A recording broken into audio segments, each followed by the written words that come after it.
एक दलित महिला ने अपनी जमीन के लिए तहसील घेर ली और सिस्टम कांप उठा। एक 40 साल की महिला के चेहरे पर आंखों में आग, हाथ में पुरानी पटवारी की फाइल, गाल पर थप्पड़ का निशान, पीछे सैकड़ों दलित महिलाएं खड़ी। दोस्तों, क्या होता है जब एक दलित महिला, जिसकी जमीन दबंगों ने हड़प ली, तहसील ऑफिस के गेट पर खड़ी होकर कहे, मेरी जमीन लौटाओ या मैं यहां से नहीं हटूंगी। क्या होता है जब वो महिला अकेली नहीं, सैकड़ों दलित महिलाओं के साथ तहसील घेर ले।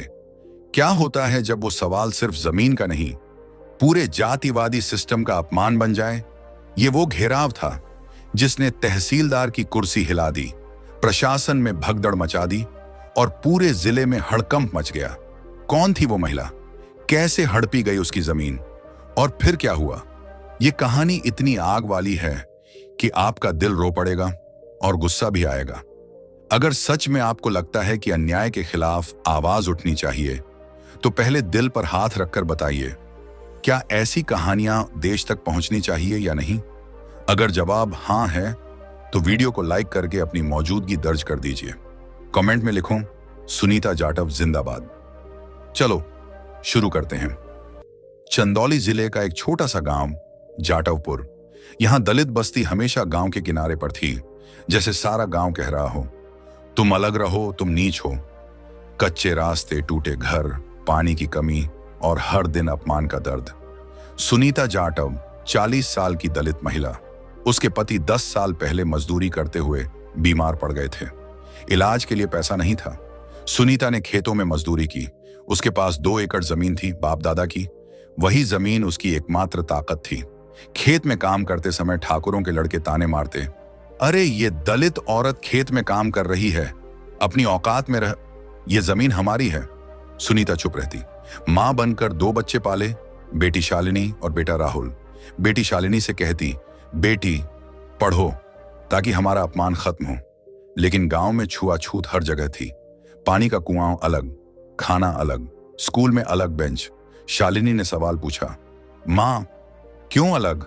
सुनीता रोते हुए, बेटी हम दलित हैं, ठाकुरों का राज है, हम सहते हैं, क्योंकि विरोध करने पर घर जलाया जाता है। एक दिन ठाकुरों के गुंडे आए, सुनीता की जमीन पर कब्जा करने लगे। बोले, ये जमीन हमारी है, पुरानी पटवारी में गलती हुई थी, तुम नीच जात की हो, क्या कर लोगी? सुनीता ने विरोध किया। उन्होंने उसे पीटा, पति को धमकी दी, चुप रह नहीं तो बच्चे मर जाएंगे। सुनीता की जमीन हड़प ली गई। पटवारी ने फर्जी एंट्री कर दी। सुनीता ने तहसील में आवेदन दिया, जवाब नहीं आया। ये दर्द, ये अपमान, सुनीता के दिल में आग लगा गया। तहसील ऑफिस, सुनीता लाइन में खड़ी। उसकी बारी आई। तहसीलदार श्री राकेश वित्त कुर्सी पर बैठे हैं। सुनीता ने फाइल रखी, बोली, तहसीलदार साहब, मेरी जमीन हड़प ली गई है। पटवारी ने फर्जी एंट्री की है।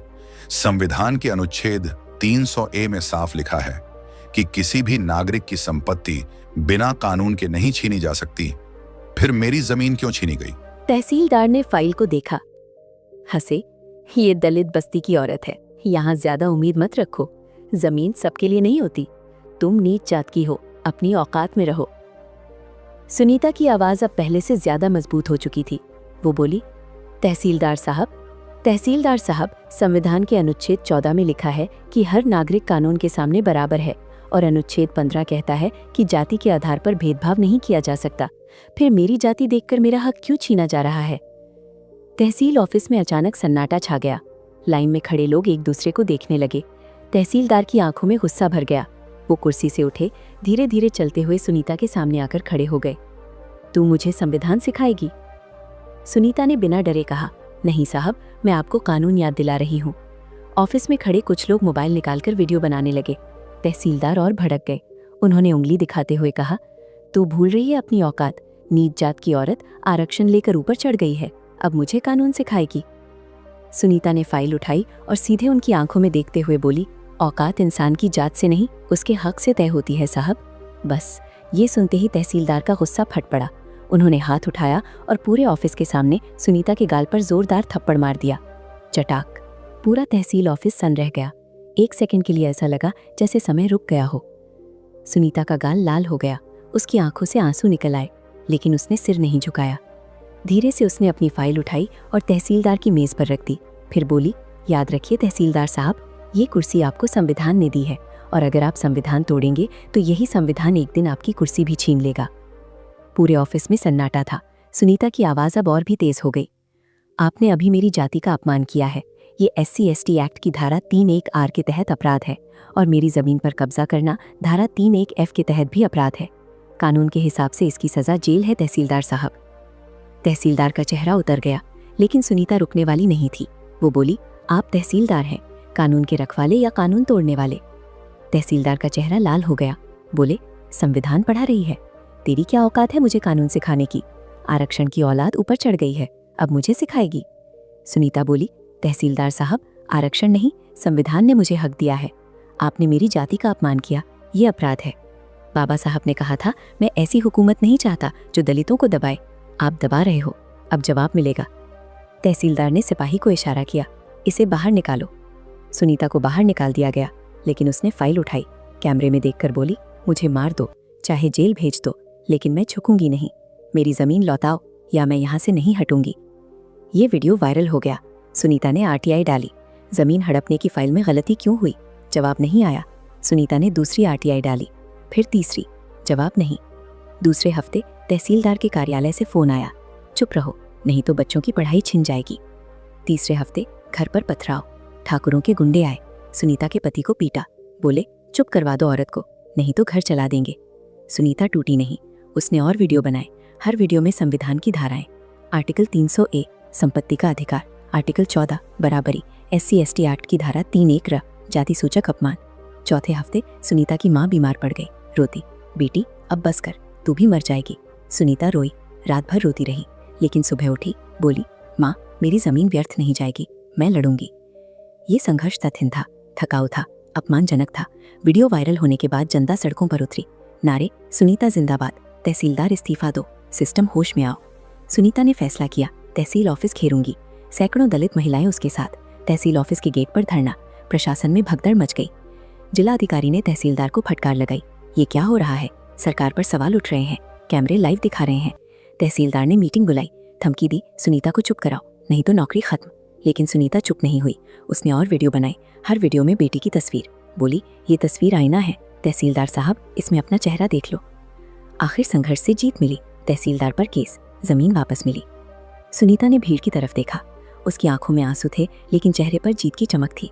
धीरे से उसने कहा, ये जीत मेरी नहीं है, ये जीत हर उस दलित की है जिसे उसकी जमीन, उसका हक और उसका सम्मान छीना गया। भीड़ में नारे गूंज उठे, जय भीम, जय संविधान।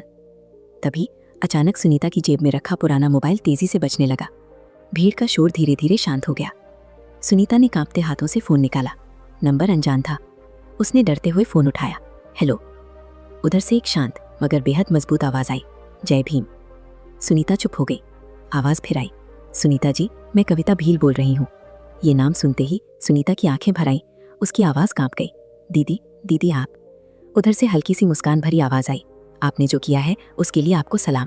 जिस हिम्मत से आपने सिस्टम को चुनौती दी है उसका इनाम देने में खुद आ रही हूँ, चंदौली। सुनीता के हाथ कांपने लगे, सच दीदी, आप यहाँ आ रही हैं? कविता भील ने कहा, हाँ, और इस बार सिर्फ मैं नहीं आ रही, मेरे साथ पूरा काफिला आ रहा है। अब देखेंगे किसकी हिम्मत है किसी दलित की जमीन छीनने की। इतना कहकर फोन कट गया, लेकिन उस फोन कॉल ने पूरे चंदौली जिले में भूचाल ला दिया। पत्रकारों ने तुरंत सुनीता को घेर लिया, क्या सच में कविता भील चंदौली आ रही हैं? सुनीता की आंखों में चमक थी। उसने कहा, हाँ, हमारी दीदी आ रही हैं। बस इतना सुनना था कि मीडिया में भगदड़ मच गई। हर चैनल पर ब्रेकिंग न्यूज, बड़ी खबर, दलितों की शेरनी कविता भील का काफिला चंदौली की तरफ बढ़ रहा है। उधर जिला कलेक्ट्रेट में हड़कंप मच गया। कलेक्टर ने तुरंत इमरजेंसी मीटिंग बुला ली। टेबल पर हाथ मारते हुए चिल्लाया, उसे किसी भी हालत में चंदौली मत आने दो, अगर वो यहाँ पहुंच गई तो हालात संभालना मुश्किल हो जाएगा। SP ने धीमी आवाज में कहा, सर, उसे रोकना आसान नहीं है, वो कोई आम लड़की नहीं है, उसके साथ सैकड़ों गाड़ियों का काफिला चलता है और हजारों लोग उसके साथ खड़े रहते हैं। कलेक्टर का चेहरा सख्त हो गया, तो क्या करें? SP बोला, सर, अगर वो आ गई तो पूरा जिला सड़क पर उतर जाएगा। कुछ सेकंड की खामोशी छा गई, फिर कलेक्टर ने आदेश दिया, तुरंत पूरे जिले में धारा 144 लगा दो। कुछ ही मिनटों में पूरे चंदौली में धारा 144 लागू हो गई। मीडिया चिल्ला उठा, कविता भील को रोकने के लिए प्रशासन ने लगाया धारा 144। पत्रकारों ने सुनीता से सवाल किया, प्रशासन कविता भील से इतना क्यों डरता है? सुनीता ने शांत होकर कहा, क्योंकि हमारी दीदी सवाल करती हैं और सिस्टम सवालों से डरता है। तभी सुनीता की बेटी शालिनी आगे आई। उसकी आंखों में आग थी। उसने कैमरे की तरफ देखकर कहा, दीदी को ये पुलिस नहीं रोक सकती। दीदी चलती फिरती आग है, जितनी ताकत लगानी है लगा लो, उन्हें कोई नहीं रोक पाएगा। उधर प्रशासन में अफरा तफरी मच गई थी। सड़क पर पुलिस की गाड़ियां दौड़ रही थी। अफसर चिल्ला रहे थे, जल्दी बैरिकेड लगाओ, हर रास्ता बंद कर दो। लोहे के बैरिकेड सड़क पर खड़े कर दिए गए। सैकड़ों पुलिस वाले तैनात हो गए। आदेश गूंज रहा था, किसी भी कीमत पर कविता भील को चंदौली में घुसने मत देना। तो अब सवाल ये है, क्या कविता भील सच में चंदौली पहुंच पाएंगी या प्रशासन की ये लोहे की दीवार उन्हें रोक देगी? और अगर कविता भील पहुंच गई तो क्या होगा कलेक्टर और सिस्टम का? ये सब जानने के लिए देखिए एपिसोड 2। अब फैसला आपके हाथ में है। क्या ऐसी आवाज़ें दबा दी जानी चाहिए या पूरे देश तक पहुंचनी चाहिए? अगर आप चाहते हैं सच दबे नहीं तो इस वीडियो को शेयर कीजिए, अपनी राय कमेंट में लिखिए और ऐसे ही सच देखने के लिए चैनल को सब्सक्राइब कीजिए।